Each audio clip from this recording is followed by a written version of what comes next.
Pois é, já tem um tempinho que foi lançada a terceira geração de processadores Ryzen e nós tivemos uma repetição do que nós vimos nas gerações anteriores, problemas no lançamento.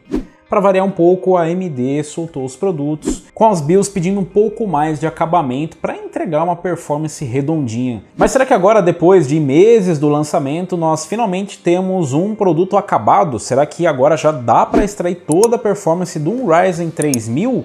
E será que agora já é a hora de você comprar? É o que nós vamos descobrir no teste de hoje e logo depois dessa mensagem do nosso anunciante. Trazendo o mais novo sistema de iluminação RGB Redragon Chroma Mark II. O já conhecido Redragon Dark Avenger está agora disponível nas 4 principais escolhas dos novos switches Ultimo Mark II. Com layout 10 keyless e em padrão ABNT2 brasileiro, o Dark Avenger é a opção para alta performance em qualquer nível de jogo. Confira mais pelo link na descrição. No lançamento foram relatados problemas com os Ryzen 3000, todos os modelos e com diversos modelos de placas-mãe. Então nós tínhamos alguns problemas relacionados a boost e um pouquinho daquele fantasma que sempre atormenta a AMD nos seus lançamentos. O que era tolerável na primeira geração dos processadores Ryzen, na segunda a gente até engoliu, mas na terceira geração já é um pouco demais. Já são 3 gerações. Na primeira tinha a desculpa de falar, não, veja bem, estão mudando completamente a arquitetura, é uma plataforma totalmente nova. Na segunda geração, na revisão 2.0, não, a gente ainda faltou acertar algumas arestas e tal. Agora na terceira geração já começa a ficar difícil para arrumar desculpa, né, AMD? Então não tem o que justifique lançar um produto com os problemas de sempre. O fato é que já se passaram meses do lançamento e as fabricantes já lançaram diversas versões de BIOS, então nós já tivemos algumas correções para os Ryzen 3000. Tivemos algumas correções também no sistema e nós tivemos melhorias ali, inclusive no driver de chipset. Mas será que isso se reflete na prática, no uso? Será que tem estabilidade? Será que agora já dá para comprar um Ryzen 3000 sem ter que ficar se preocupando se vai ter algum problema, se seu produto não vai entregar 100% do desempenho? Bom, é o que eu vou descobrir aqui no teste. Hoje eu resolvi aqui pegar um game com o Ryzen 7 3700X. Eu estou testando ele aqui numa Aorus Gaming 7 Wi-Fi da Gigabyte, uma X470. Eu não estou utilizando o Cooler Box, eu estou utilizando um Water Cooler, o ML240L RGB da Cooler Master. 32 GB de memória DDR4 3200 MHz GI, o EVOX. Uma TX 750M da Corsair. 500 GB NVMe da Western Digital. E um HD de 4 TB da Western. Para GPU eu estou utilizando a RTX 2070 Super, uma placa que eu já trouxe os testes para vocês e sim, eu sei, é novamente uma plataforma bem desequilibrada para 1080p. Esse seria um setup talvez para 2.5K, mas a gente quer testar aqui a estabilidade do CPU e eu vou testar aqui em 2 cenários, com tudo no Ultra e tudo no mínimo. Rapidamente aqui o sistema, então uma RTX 2070 Super, o modelo que eu estou utilizando aqui é o Founders Edition, o de referência da NVIDIA, que infelizmente não é vendido aqui no Brasil. Ah, eu queria! Estou utilizando aqui o Ryzen 7 3700X, são 65 watts de TDP, diferente dos 105 watts do 2700X, e as memórias em 3200 MHz XMP. Então o sistema não tem nenhum tipo de overclock e a única coisa fora da especificação de fábrica, por assim dizer, é o cooler, que não é o Cooler Box. Mas depois eu quero ver como que está funcionando o boost desses processadores. Foi um dos problemas, um dos pontos que reclamaram durante o lançamento ou nos primeiros meses que acompanharam o lançamento dos Ryzen 3000. Então a gente tem aí o boost do Ryzen 7 3700X que vocês estão vendo na tela, mas obviamente que não dá para exigir esse boost o tempo todo. É importante observar isso tanto para Intel quanto para AMD, que às vezes as pessoas falam, poxa, mas meu processador não está batendo o boost máximo. Mas é justamente por isso que ele chama boost máximo, não é um boost típico, não é uma coisa que normalmente ele vai alcançar. Isso porque existe uma variação do boost para a quantidade de núcleos. Então, para um núcleo ou 2 núcleos, depende do processador ou da fabricante, enfim, depende da política ali do boost, ele pode alcançar esse boost máximo. Isso também depende de alguns outros fatores, como a temperatura. Vocês estão vendo aqui que o CPU está a 62 graus. E isso se deve a uma margem um pouco maior do que o Cooler Box, que é oferecida graças ao ML240L RGB, ou seja, você utilizar um water cooler ou um cooler custom, né, qualquer coisa que não seja o cooler box.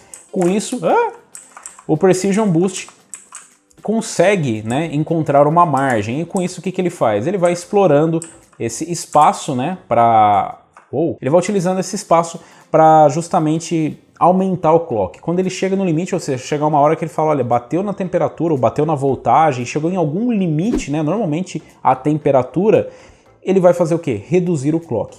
Mas, como eu disse para vocês, existe essa política. Então, alguns núcleos trabalham, por exemplo, todos os núcleos no máximo a 4.0 ou 4.1 e um núcleo 2 até 4.3. Aqui, tipicamente, a gente está tendo um uso bem elevado dos núcleos, né? Então, o Battlefield 5 eu escolhi justamente porque ele aproveita bem os núcleos. Você vê que assim, a gente tem uma utilização muito boa. Normalmente, um Ryzen 5 2600, 1600 ou 3600, um processador 6 cores, 12 threads já vai muito bem em Battlefield 5, já é capaz de entregar uma boa performance e a gente tem uma alta utilização de núcleos. Um processador 6 cores, 6 threads como o i5 9400F ou 8400F já consegue rodar bem o BF5, mas já começa a chegar bem perto do seu limite. Aqui o 3700X, como era de se esperar e como já era com o 2700X, por exemplo, consegue empurrar tranquilamente. A gente está vendo ali um clock na casa de 4.2, tá? São 25 MHz a menos do que os 4.2. Então dá para a gente arredondar ali por casa decimal. Se minha conta de casa decimal tá certa, matemática certamente não é o meu forte. A gente consegue ver um clock na casa dos 4.2, que está bem próximo ali do boost máximo do 3700X. A temperatura está bem tranquila, o que permite o boost explorar ao máximo, né? Então ele vai trabalhar, vai forçar as voltagens e tal, mas ele vai ter uma margem de temperatura para conseguir rolar. E vocês estão vendo aqui a média de FPS, então você acompanha aqui as estatísticas, né, do CPU de utilização, e você está vendo ali o uso de GPU, a temperatura de GPU, o clock da RTX 2070 Super, e o CPU com a temperatura, utilização geral e o clock. Tá? A utilização de memória RAM está bem alta, as pessoas não me deixam trabalhar, é difícil, precisa um pouco de compreensão, é muito tóxico esse ambiente multiplayer. Mas vocês estão vendo ali, a utilização de memória RAM está ali na casa dos 12 GB, então o sistema ele vai alocando, o Battlefield 5 é um dos que usa bastante, tá? Por isso que eu deixei essa margem, mas um sistema com 16 GB não vai ter uma diferença de desempenho só pela quantidade de memória.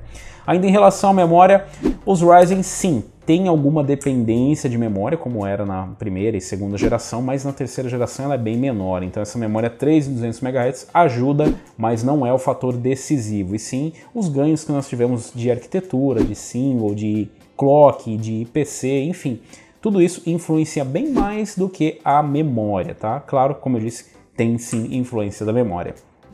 Para quem já possui um processador de segunda geração, por exemplo, deve ter se habituado já com essa performance, ou deve ter estranhado, falou, caramba, tá rodando no Ultra 150 FPS.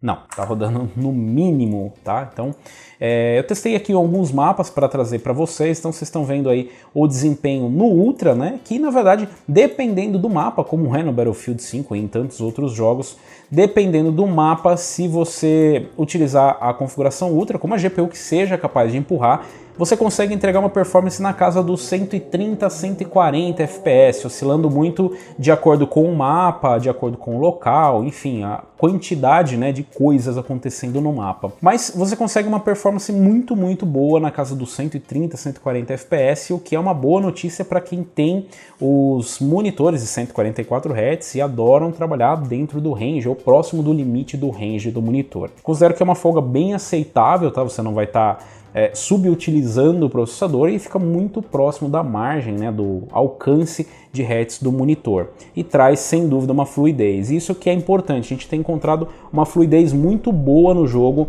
com essa configuração, tá? Então a gente tem ali, né, dentro dos 130, 140 FPS, as quedas no máximo para 110, 120 e uma fluidez, um frame time muito bom, muito liso, tá? Curiosamente aqui no meu caso com o DirectX 12 eu tive um desempenho ruim, muito ruim, né? Eu tive um prejuízo muito grande, o que não acontece em outras configurações ou em outros testes. Então, uma particularidade do sistema, por isso que eu aconselho você a testar DirectX 11 e DirectX 12, que em Battlefield 5 tá mais ou menos igual, tá? Então tem algumas diferenças de estabilidade, varia um pouco pelos testes que eu fiz aqui, mas eles estão bem próximos em desempenho. Ainda falando aqui do setup com o Ryzen 7 3700X, como eu disse para vocês, testando no Ultra a gente teve um bom desempenho, mas testando no mínimo a gente teve ainda um limite um pouco maior do que eu via com o Ryzen 7 2700X. É meio difícil entender, né, o motivo pelo qual algumas pessoas jogam no mínimo, mas é justamente para você aumentar o FPS, diminuir o frame time, ter um tempo de resposta melhor e na verdade é bem comum, né? Tem muita gente que acaba jogando no mínimo e isso acaba tirando da jogada também a GPU. Mas claro que tirar a GPU da jogada não é exatamente eliminar. Você, dependendo da GPU, você consegue sim empurrar tudo no mínimo com o máximo que o processador pode entregar. Mas perceba que mesmo quando nós estamos com tudo no mínimo, a utilização de GPU é alta. Nós estamos falando de uma RTX 2070 Super que, na verdade, é como se fosse uma 1080 Ti em termos de desempenho. No mais, o que eu posso mostrar para vocês é o desempenho geral que eu tive aqui no game. Então, como vocês estão vendo aqui, eu baixei agora... Baixei não, né? Agora eu subi para o Ultra, né? Então, vou mostrar aqui para vocês. Estamos rodando tudo no Ultra. Eu não consigo nascer no amiguinho, agora eu consigo nascer no amiguinho. Os caras estão trocando fortemente ali. Se interromper para ajudar, bom, é isso que dá se tentar ajudar as pessoas. Mesmo nesse cenário, a gente mesmo colocando no Ultra, ainda tem uma margem de GPU, tá? Então o Rotterdam é um dos mapas mais pesados, se não o mais pesado do game. Eu testei em alguns outros cenários e em outros mapas vai um pouco mais tranquilo, ou seja, você diminui essa margem, você roda ali na casa dos 94%, 97% de GPU, ou seja, extraindo praticamente todo o desempenho. Mesmo assim, aqui a gente está entregando o desempenho na casa dos 144 FPS no Ultra. Então, nesse mapa, a margem não é muito maior para você aumentar o FPS, mas esse seria o pior cenário possível. E dado o preço do processador perto, por exemplo, de um 9900K, eu diria que o desempenho é muito bom e o custo-benefício bem interessante. É claro que outros processadores, como o Ryzen 5 3600 ou mesmo o 2700X, 2700, processadores da geração anterior também conseguem entregar uma boa performance aqui. Mas com os ganhos que nós tivemos nessa geração, nós aumentamos um pouquinho o limite, tá? Então você consegue empurrar uma GPU um pouquinho mais forte. Em alguns outros mapas você tem uma folga um pouco maior. A questão da estabilidade que eu consegui encontrar aqui para vocês, na verdade, esse vídeo eu trago para vocês depois dos testes que eu já realizei em todos os jogos, inclusive comparando com o 2700X. E eu queria trazer para vocês uma visão geral da performance e estabilidade do 3700X. Vocês conseguiram ver aqui em game como tá, ou seja, na prática, e na verdade está muito bom, né? Eu não posso reclamar. O que acontece é que existe a variação do que você vai conseguir de performance ainda de uma placa-mãe para outra, e não por conta da placa-mãe, mas por conta das BIOS, né, ou do BIOS. Ainda existe essa variação de desempenho que ainda tende a ser consertada, né, estabilizada depois de sair mais algumas versões de BIOS. Nós tivemos inclusive problemas de BIOS que foram lançadas e que eram para corrigir, né, alguns bugs e trouxeram outros, né? Então, ou seja, era mais prejudicial você baixar ela e instalar do que você ficar com a sua anterior. Inclusive a fabricante aconselhava você a fazer o rollback, ou seja, desatualizar a sua BIOS, voltar para uma versão anterior. Essa BIOS que eu estou utilizando para Gigabyte nem é a última versão, é a F40, mas a F41 tem um certo problema de incompatibilidade com as versões anteriores. Então, para a pergunta inicial do vídeo, sim, melhorou, pelo menos na minha experiência, mas eu tive uma situação atípica. E eu tenho que aqui parabenizar a Gigabyte, que nas gerações anteriores trouxe uma experiência bem negativa, pelo menos para mim, com os Ryzen, com estabilidade de BIOS, incompatibilidade de memória, e nos Ryzen 3000 eu tive uma boa compatibilidade desde o primeiro momento que eu recebi o processador. Infelizmente eu não recebi ele no lançamento para poder dizer para vocês que desde o lançamento tá ótimo. Mas posteriormente eu consegui uma boa performance, boa estabilidade, e mesmo trocando as versões de BIOS eu não senti uma melhora ou um prejuízo. Já começou a estabilizar. A única coisa que eu sinto um pouco é que dá a impressão que o boost ainda teria um pouquinho mais de folga para de repente ter um boost típico, ou seja, a maior parte do tempo ele segurar um pouco mais alto. Tem um pouquinho de refinamento nessa parte. Mas em relação à estabilidade, já existe uma estabilidade. Infelizmente eu não posso opinar de forma geral, ou seja, eu não testei em outras placas, nem X570, nem X470 de outras marcas ou outros modelos. O que eu vou trazer para vocês aqui depois são testes em plataformas mais antigas, com o 3700X em B350, em X370 e, quem sabe, até em A320. No momento, pelo menos na experiência que eu tive aqui, temos uma estabilidade, mas eu aconselho você que se você vá comprar nesse momento inicial, que você pesquise, né? Pesquise um pouco a placa-mãe, como ela está se comportando com o Ryzen 3000. No geral, eu não tenho encontrado muitas reclamações, são apenas algumas questões pontuais relacionadas normalmente a placas-mãe mais antigas. Mas eu quero saber de vocês, o que vocês estão experimentando de performance com o Ryzen 3000, se você já comprou, se está pensando em comprar, se de repente estava assustado com essa instabilidade, se agora você vai considerar comprar, e você que está com a geração anterior. Você acha que a diferença de desempenho que você viu aqui vale a pena trocar? Em qual geração você está? Você está num i5 de segunda geração? Ou você está num Ryzen de primeira geração? Você consideraria trocar ou não? Deixa aí nos comentários. Se você gostou, se você curtiu, deixa um like. Se você ainda não é inscrito do canal, inscreva-se no canal para ver mais testes e nós nos vemos por aqui. Valeu, falou e até a próxima. Não esquece de clicar no sininho. Se você chegou até aqui no vídeo, clica no sininho. Senão, você não vai clicar no sininho.